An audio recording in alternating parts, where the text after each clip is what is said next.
would you feel if you know that the person who is talking to you has 6 screws drilled in his spine, he has difficulty in walking even now, but he still tries to maintain his schedule every day from 3:30 a.m. till 11 p.m. in the night.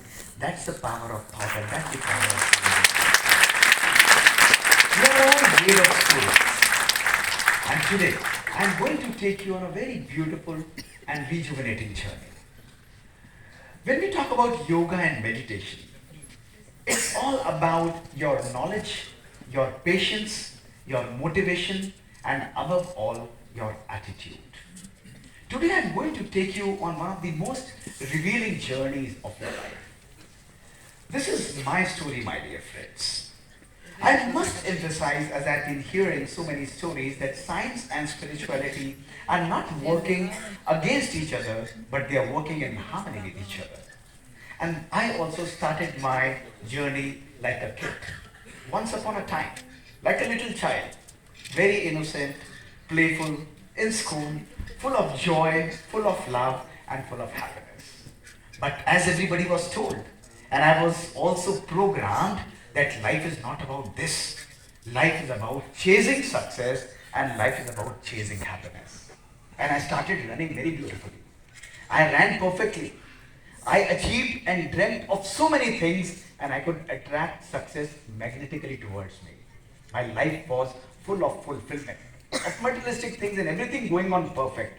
And then came one day that changed my life forever. And that was my first story, my dear friends. The power of thoughts and the power of belief. It was an evening of 20th March 2003. I came home after operating almost for 1.5 days, being working in one of the busiest centers of the country. And evening, 6:37, my mother offered me food, sitting right here in front of me. I said, no, I don't feel like. And she said, okay, have a cup of ice cream. And at 7:30, I got a beautiful, wonderful cup of ice cream. 15 seconds later, that cup fell on the floor and I collapsed on the floor of my house. This was like the end of the world for a young cardiologist. I was throwing massive seizures. My young sister, again sitting here in front of me.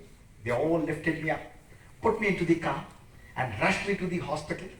Whole night my doctors, my professors working on me, trying to control my seizures. Next day when I regain my consciousness, my scans are done, and this is what I got in my brain, a large mass in right side of my brain. Diagnosed as multi-drug resistant tuberculosis. 19 drugs available at that time in 2003, resistant to 18 of them. 16 tablets every day, 8 in the morning, 8 in the evening, regimes designed specifically, and every day one toxic injection, amikacin, I used to receive. 1 millimeter my anesthetists used to come and inject it on my hand. It was like a fight of a David and a Goliath, my dear friends. Ultimately, in lying down in the ICU, I was thinking, what has happened, Mohit, in your life? I knew that I had landed myself in a pandemic of personal mismanagement. Check your own lives. Right here at this moment, take a pause that what is the kind of life that we have created? Are we maintaining that balance? I knew that I had lost that sense of balance in my life. Work and life balance. I knew that life is supposed to be very, very simple and uncomplicated. But only by our own thinking, we have made a mess out of it. We have made a mess out of it. I also knew, my dear friends, that we are trying to meet deadlines. Even in spiritual life, we try to meet deadlines. We are pushing ourselves so hard. Spirituality is not about running. Spirituality is about being existent in your present self. In enjoying and nurturing your life, that is what is the power of spirituality. And that is the day I started coming out of my emergency mode. I knew that I had to do something different. And my surgery was done on 20th June 2005. I thought, now Mohit, you are perfectly fine. Your life is going to be perfectly fine. And just 6 months later, when my scans were repeated in January 2006, this is what I got in my brain, my dear friends. Another new lesion in the cerebellum. Doctor said, this is not operable, Dr. Mohit. You are already on the maximum possible doses.